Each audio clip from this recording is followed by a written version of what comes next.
What's up, guys? We are back with another Dragon Ball Z SH Figuarts review, and we are finally gonna plug a hole in my collection. Now, for whatever reason, I didn't have, missed, don't have, whatever. I don't have a Krillin until now, so I'm finally getting a Krillin, and thankfully he's getting the 2.0 treatment finally, because I know I wasn't alone in needing this guy, and it's been a very long time since he has been out. So this is one that I know a lot of folks, myself included, are really excited to get their hands on. He comes in standard style Figuarts packaging for the DBZ line, so you've got Krillin there in the window, you've got his name running down the spine, showcasing all of his accessories, product shots that wrap around from the front to the side, and then on the back you see a spread of all kinds of stuff showing how he moves, and then a bunch of the accessories he comes with as well. So I am incredibly excited for this one because it really does round out a big section of DBZ stuff for me. So I'm finally going to get him. So let's do it. Let's pull him out and take a look. And here we go, out of the package. Our SH Figuarts Krillin 2.0, the Earth's strongest man. So again, this is the new and definitely improved Krillin for the Dragon Ball Z line. And like I said, I didn't have the original Krillin. I still don't remember why I don't have him, but I don't have him. And thankfully, this guy has made me not even question wanting to track him down anymore, because of course he's been incredibly expensive for a very long time. But this guy is, he is definitely up there with some of the better figures in the line for me. I'm really happy with just about everything that is going on in this box. So let's see what he can do, see how he moves around. Some of the stuff is pretty surprising because he is, again, he's a smaller figure, obviously. It's Krillin, so he should be a little smaller, but he packs a lot of articulation in. So to start with, we've got a head that can look up a little bit, not too far, but he can look down really nicely. Really crazy tilt on that head too. Full rotation, of course. Arms are going to go out really far at the shoulders. What they've done with this joint works really nicely. It's also a bit of a drop down too. You can, of course, rotate all the way around in there, and you've still got your butterfly joint. You've got your bicep swivel. We've got double jointed elbows, of course, so full range there. We've got the standard ball hinge style wrists, so up and down, in and out, however that's oriented, it'll go in that direction. And then rotation, there's no hindrances on these wrists because it's just the wraps.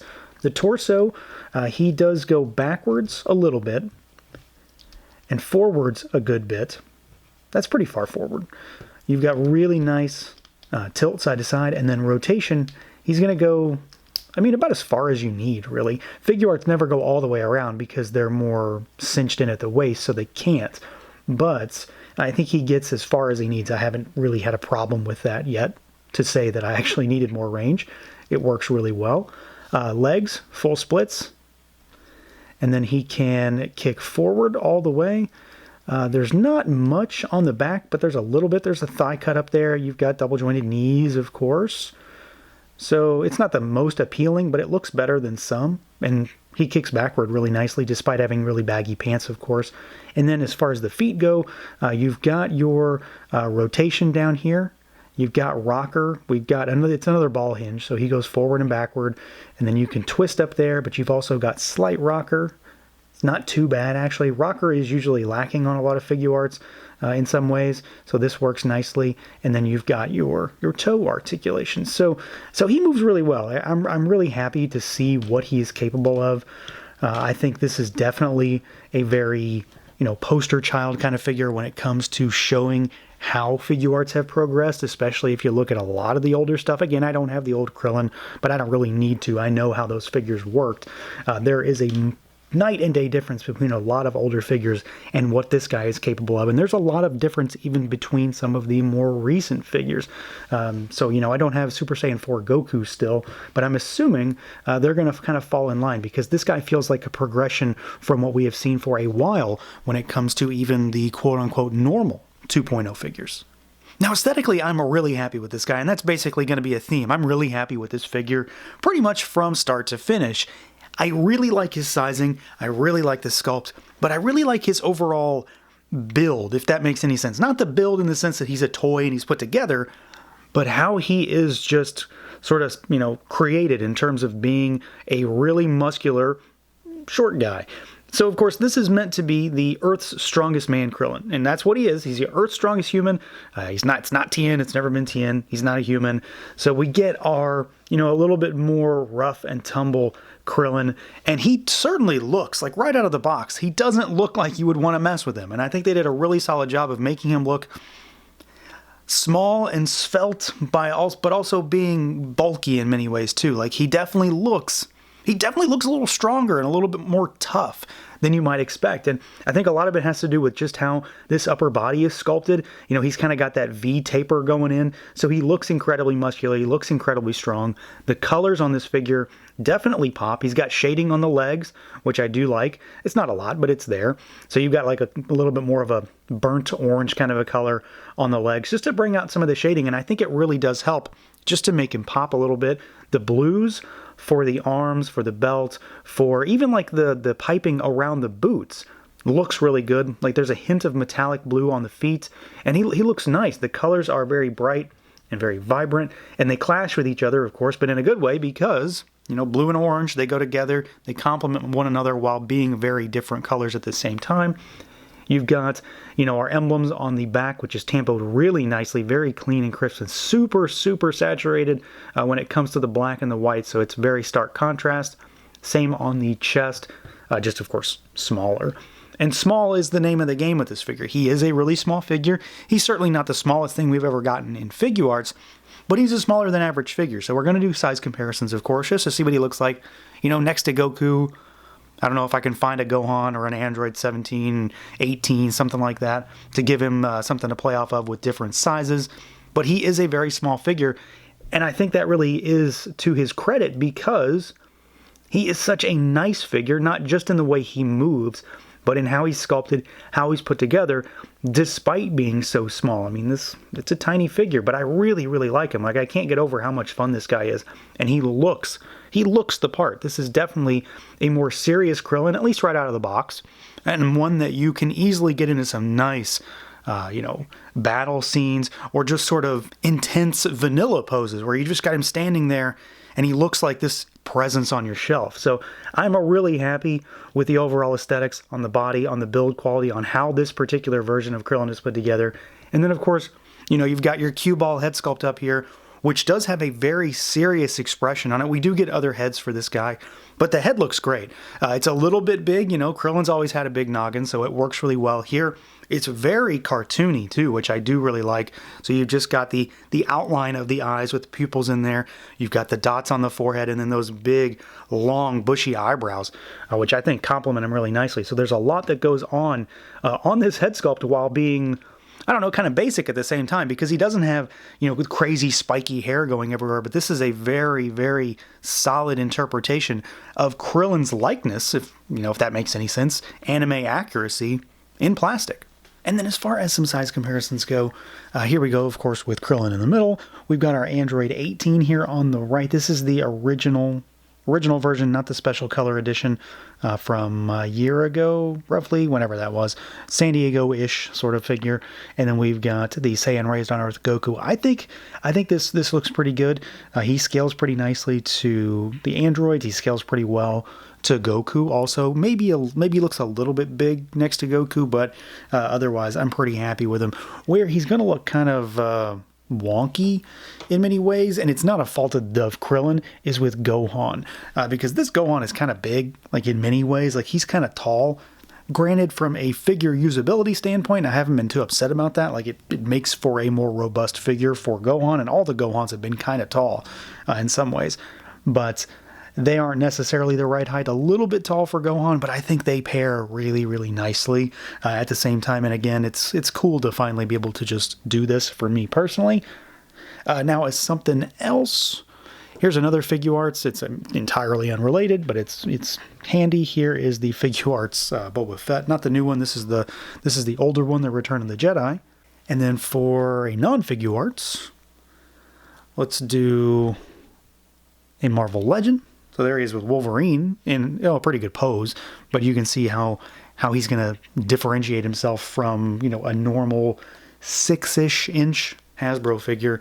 And then for something entirely out of scale, entirely different, and much more bulky, here he is with a Super 7 turtle. So honestly, I think this looks pretty good. I'm not upset about that scaling at all. I don't know if I'm going to do anything with it, but this looks all right here. So again, I'm very happy with the way this figure is built and put together and just sized. He does maybe look a little bit wonky with Gohan because of the sizing on that figure, but they make for a nice pair, and he's going to go really nicely with pretty much any of the other DBZ Figuarts stuff. Now, as far as accessories goes, this guy is thankfully packed, and he thankfully comes with the one thing I always hate to complain about with Figuarts. He comes with an energy effect, and it's the best possible one we could have gotten for him, really. So, to start with, we do get a bunch of hands. He comes with 10 extra hands, well, technically 11, really. So you get, and these are, of course, sets of 2, so each one is mirrored. So we get a, open palm hand. This can be used as a charging up hand. We've got the 3-finger clawed style pose. We've got another open yet gripping style pose. So this is another kind of, a Kamehameha style effect almost. You've got 2-finger pose. And then we've got a fingers like palm fully extended, but this one has a hole in it. And of course, we'll get to that in a second.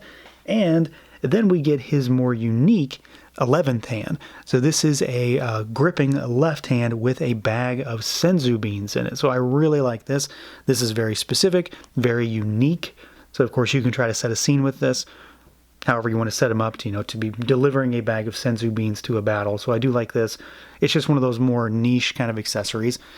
We get 3 extra heads, and I will point out right away, if you have that original Android 18, she came with an extra head for the original Krillin. It does not work on this body because the delivery system for these heads is very different. You could probably figure out a way to make it work, but it's not just going to peg on. It's not going to do that. So we have this very serious head sculpt on him in the box, which honestly, I really like this one. I think it's very cool. We get to this one here, which is him looking to his left, gritting his teeth. And these are full heads too. They're not faces. And this is one of those things where they come on the little tree as well. So you get him sort of gritting his teeth, very angry, looking to his left.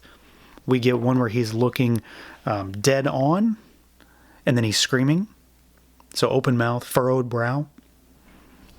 And then you get a very, you get a rolling head over there, and then you get a very Krillin expression where he is, shocked, surprised, scared, however you want to use this. So if you want to have him getting shot by Frieza or something like that, or, if the Android if Android 18 is just scaring the hell out of him, or Bulma's scaring him, this is going to be your go-to head sculpt. And the detail on these is great. They're all very much in line with each other, but they all look really good, and they're all very different at the same time. Now, we did have the very weird hand to talk about that has a hole in it, and that's because he comes with an energy effect. He comes with his Destructo Disc. So you just pop this into the hand, and then you've got a Destructo Disc. So I am super happy that he comes with this.